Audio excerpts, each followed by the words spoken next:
दोस्तों, हमारे और आपके इस चैनल में आपका स्वागत है।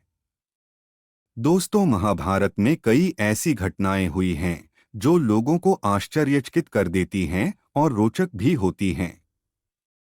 कौरवों और पांडवों के बीच 18 दिनों तक चले महाभारत के युद्ध में 18 योद्धा जीवित बच गए थे।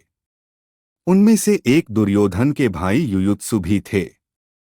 इस महायुद्ध में कौरवों की तरफ से दुर्योधन के सभी भाई वीरगति को प्राप्त हुए थे, लेकिन युयुत्सु बच गए। दोस्तों, अब आपके मन में सवाल यह होगा कि युयुत्सु कौन थे?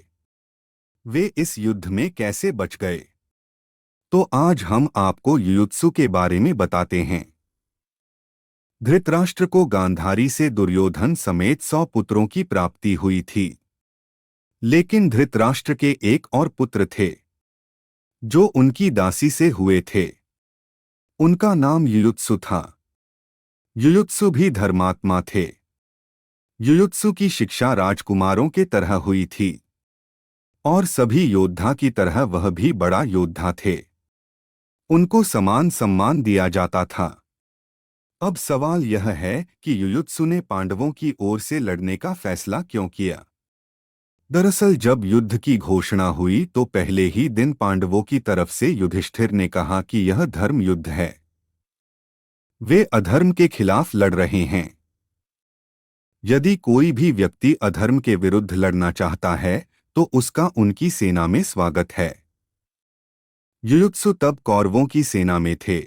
धर्म युद्ध की बात सुनकर धर्मात्मा युयुत्सु पांडवों की सेना में शामिल हो गए।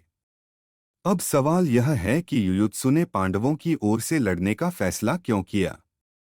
युधिष्ठिर ने युयुत्सु की कार्यक्षमता और बुद्धिमता को देखते हुए सेना के लिए अस्त्र-शस्त्रों तथा रसद की व्यवस्था देखने की जिम्मेदारी दी थी। उन्होंने पूरे युद्ध के समय पांडव सेना के लिए अस्त्र-शस्त्रों तथा रसद की कमी नहीं होने दी। अंत में पांडवों की जीत हुई। महाभारत के युद्ध के बाद जब पांडवों को हस्तिनापुर का राजपाट मिला तो युधिष्ठिर ने युयुत्सु को अपना मंत्री बनाया। परीक्षित के वे संरक्षक भी रहे। जब गांधारी और धृतराष्ट्र जंगल के दानावल में मृत्यु को प्राप्त हुए तब युयुत्सु ने ही उनका अंतिम संस्कार किया था।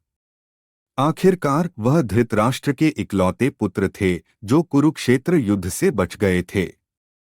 युयुत्सु को एक नैतिक योद्धा के रूप में जाना जाता है जिसने उन परिस्थितियों में पैदा होने के बावजूद जिसने उसे बुराई की ओर अग्रसर किया, धार्मिकता का मार्ग चुना। उन्होंने धर्म का साथ देने के लिए अपने पारिवारिक बंधनों को त्याग दिया। साथ ही युयुत्सु ने पांडवों को दुर्योधन की चालाक योजनाओं के बारे में बताकर भीम की जान बचाई, जिसमें पानी में जहर भी शामिल था। दोस्तों, वीडियो अगर पसंद आई हो तो लाइक्स, सब्सक्राइब और शेयर करना ना भूले। पूरा वीडियो देखने के लिए आप लोगों का बहुत बहुत धन्यवाद।